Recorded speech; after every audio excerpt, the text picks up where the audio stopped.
آج کی کہانی کسی بادشاہ کی نہیں، نہ کسی فاتح کی۔ یہ کہانی ہے ایک ایسے انسان کی جس نے اکیلے کھڑے ہو کر کہا، میں صرف ایک اللہ کو مانتا ہوں۔ سوچئے، جب پوری دنیا ایک طرف ہو اور سچ صرف ایک انسان کے ساتھ۔ یہ ہے حضرت ابراہیم علیہ السلام۔ آغاز زندگی۔ حضرت ابراہیم علیہ السلام اس دور میں پیدا ہوئے جب ہر طرف بت ہی بت تھے۔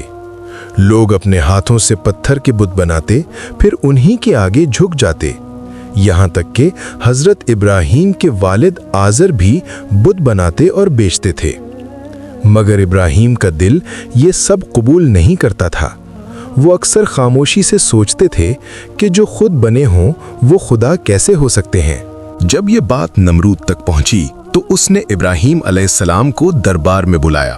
نمرود نے غرور سے پوچھا، تیرا رب کون ہے؟ ابراہیم علیہ السلام نے نہ غصے سے نہ ڈر سے بلکہ سکون سے کہا، میرا رب وہ ہے جو زندگی دیتا ہے اور موت بھی وہی دیتا ہے۔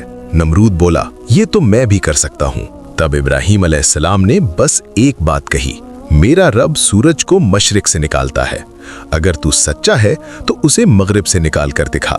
نمرود خاموش ہو گیا۔ دلیل ختم ہوئی تو ظلم شروع ہو گیا۔ نمرود نے حکم دیا کہ ایک بہت بڑی آگ جلائی جائے۔ لوگ لکڑیاں لاتے رہے، آگ بھڑکتی رہی اور پھر حضرت ابراہیم علیہ السلام کو آگ میں پھینک دیا گیا۔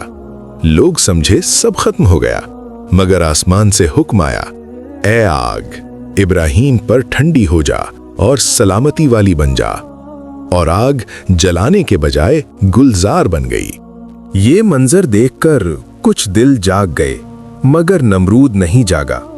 اس نے لشکر اکٹھا کیا تو اللہ نے مچھروں کا لشکر بھیج دیا، یہاں تک کہ ایک چھوٹا سا مچھر نمرود کے دماغ میں گھس گیا اور وہ برسوں تک عذاب میں مبتلا رہا۔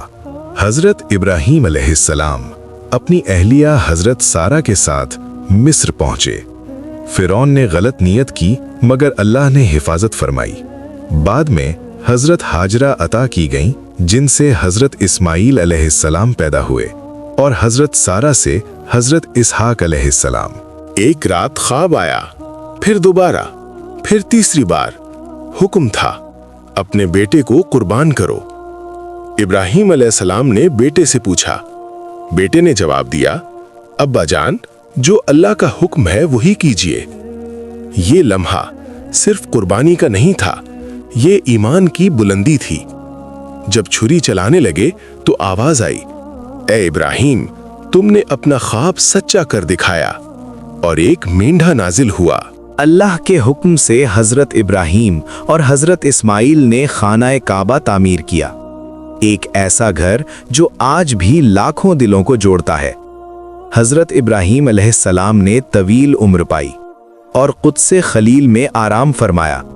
حضرت ابراہیم علیہ السلام ہمیں یہ سکھاتے ہیں، سچ اکیلا ہو تب بھی سچ ہی رہتا ہے، اور اللہ پر بھروسہ آگ کو بھی گلزار بنا دیتا ہے۔